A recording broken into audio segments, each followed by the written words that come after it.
Hello, it's Leslie here again. Today I thought I'd review these Tubolito polyurethane inner tubes. So, I don't have too much to say about them, but they've been out a while and I have them installed on two of my bikes, a road bike and a mountain bike. So I don't have the product in front of me because they're on my actual bikes. So the packaging is quite nice and it's eco-friendly. I like that.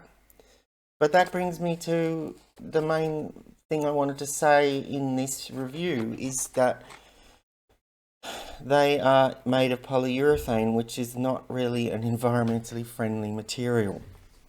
So I saw that on some inner tubes you can actually recycle inner tubes now, like with Schwalbe I think it's called, um, inner tubes. You can send them back to the manufacturer. That is, if you're in Europe. So I don't know about here in Australia.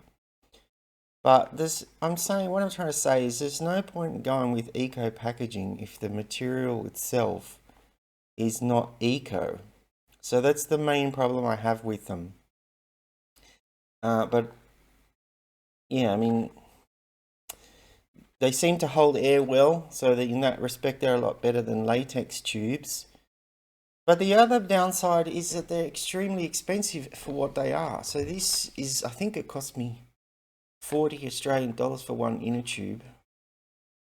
And so that's $80 for the bike. And it might save, I don't know. I don't know exactly how much this saves anymore. But I'm not really a weight weenie anymore. I used to be. So I used to count all the grams and everything. I don't tend to do that anymore.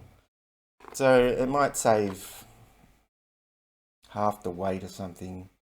You know, it might save 80 or 100 grams, whatever.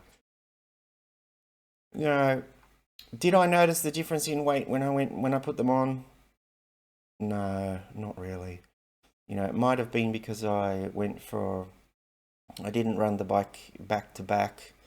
I installed them on my mountain bike, and then went for a ride on my road bike, and then went back to my mountain bike with those inner tubes. But you know, I didn't really notice any difference. Uh, that's not to say you can't notice differences in, you know, weights with wheels and tires, and I'll get to that in my next review. But in this review, I couldn't really notice the weight difference, no. So, would I buy them again? I don't think I would, actually. I don't think I would. Mainly, I don't think I would because I am now zero waste. I have been zero waste for about 3 years or so. That means I don't have a red bin. That means I don't throw out anything, believe it or not, but everything has its place. And all of these, you know, the previous inner tubes could be recycled or probably even composted, you know, but these can't. So I don't think I'll be buying them again. I mean, how many punctures am I willing to put up with in one tube at $40? You know, would I fix it with 3 punctures, like puncture repair things? I don't know. I don't know how long they're gonna last. So anyway, let me just pause this. Yeah, there's a couple more things I wanted to say about it. These actually aren't the first, you know, to use polyurethane inner tubes. They say they are, but that's a lie. So back in the 90s, there was this company called Panaracer, and they made something called green light tubes, and they were polyurethane, and they were green. So they were the first ones to do it like 20 or 30 years ago. They're not the first. They've also got some competition with Pirelli does them now, the yellow ones, and the Aerothan tubes or something. I went with these. Like I say, probably wouldn't go with them again. On one of my bikes is orange, so the valves kind of match the frame. On the road bike, the orange valves do not go with anything. So I'm more of a style design weenie, if you want to call it that. They don't go with the rest of my bike. So I would prefer black valves. You know, that's one thing. The other thing I wanted to say is that, you know, I'm one of those people that still uses odd sized tires.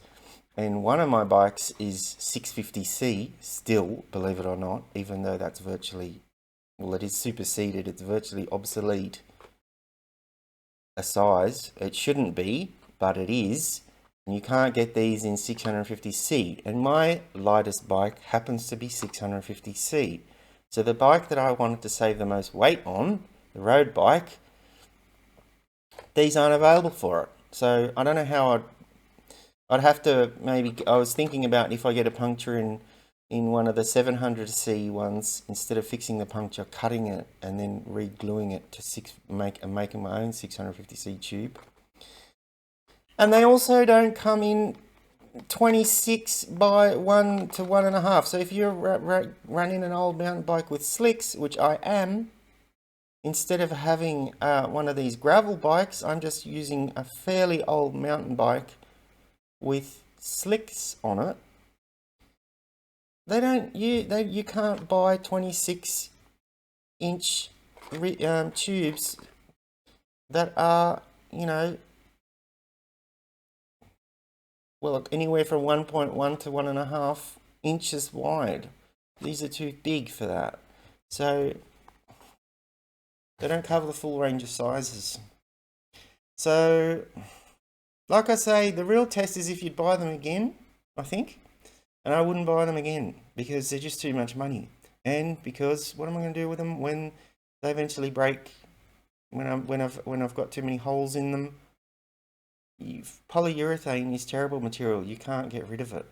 You can't recycle it. You know, I think it's because it's a thermosetting, don't quote me, but a thermosetting polymer, not a thermoplastic polymer, meaning it doesn't remelt well. I don't think I'll buy them again, no. Alright, thanks for watching. Bye.